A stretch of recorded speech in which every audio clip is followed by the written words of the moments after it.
degmada Kismaayo gudoomiye ku-xigeenka arrimaha bulshada gudoomiyaha xaafadda gudoomiyaha xaafadda Farjano bulshada ka soo gashay xaafadda assalaamu calaykum dhamaantiin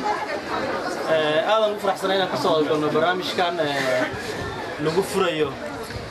suuqa Farjano oo muddo badan xirnaa barnaamijkan waxaa iska kaashaday dowladda Jubbaland gaar ahaan degmada Kismaayo iyo hay'adda ARC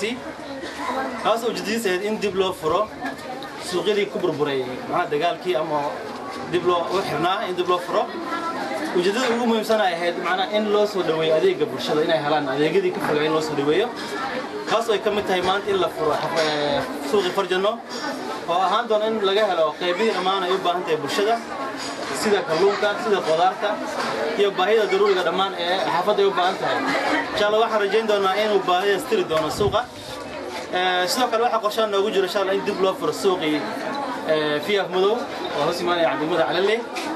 in dib loo sameeyo suuq weynaa isagana suuq weyniyaha oo kalluunka dhammaan barnaamijkaas waxaan kala kaashan doonaa insha Allah degmada Kismaayo ka shaqeyn doona insha Allah dawladda degmada iyo xaafadda iyo hay'adda ARC dhammaan ka soo qaybgalayaasha xaafadda maamooyinka iyo dhalinyarada assalaamu calaykum warahmatullahi wabarakaatuh runtii saaka waxaan ku faraxsanahay inaan xaafadda Farjano ee magaalada Kismaayo ka furo suuqii loogu adeegi lahaa dadka suuqan waxa weeye muddo badan burbursanaa muddo badan baa loo dhibaataysnaa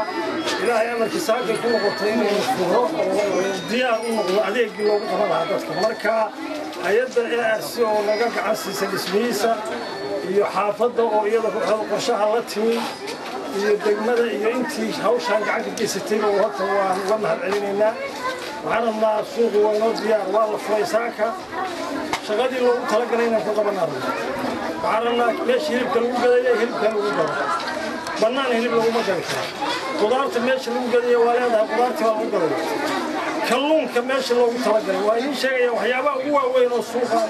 ujeeddada aan ka lahayn waxay ahayd xaafadda Farjano inay yeelato suuq kalluunka lagu gado suuqi kalluunka lagu gadaya waa kan Farjano kalluunka inaad gadataan baa kalluunka inaad gadataan baa laydinka rabaa kalluunka waa idiin keennay kalluunka gada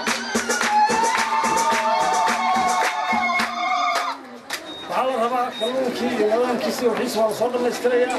suuqa qof walba oo innaga ah ismaqallo qof kastoo innaga ah suuqa isagaa leh qof kasta isagaa leh qof gooniya male kulli waa leena qof walba nadaafadiisa quruxdiisa bilicdiisa amnigiisa sharaftiisa ilaali waxa waaye qof walba xil baa ka saaran wixii nidaam dawliya iyo wixii guddi iyo wax loo samayn karo waa loo samaynayaa laakiin idinkaa kaga fiican dadka wax ku gadanaya dadka deriska la waa intaasoo laynoo sameeyaan ilaashan haddaynaan marba wixii aynu helno ilaashan dee dayac ka bixin waxaan rabnaa idinkoo aad ugu mahadsan sidaas aadka ugu soo baxdeen aad ugu xafladayseen suuqiina in laydin furana aad baad ugu mahadsan tihiin waxaan rabnaa suuqaan reer Farjano ilaashada kuwa kalena waa idiin samayn doonaa kii hadda siinay waa ku tala jiraa haddii aan laydinaan isaga hadday actiroo samayno waxaan rabnaa tartiib baynu horey baynu u jabnay tartiib baynu marba meel soo kabanaynaaye marba intaynu gaarayno haddii aan laydin aynu ku darsanaynaa waxaan rabnaa marka suuqyadii iyo meelihii adeegga bulshada hilibkeenu nadiif noqdo meesha lagu gado hoola la keliyo farsamada iyo sidii loo shaqayn lahaa waa laydin habaynaya waa laydinla habaynayaa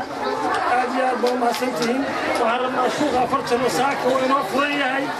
suuqii Farjano waa furan yahay ku soo dhawaada shaqadiina ka qabsada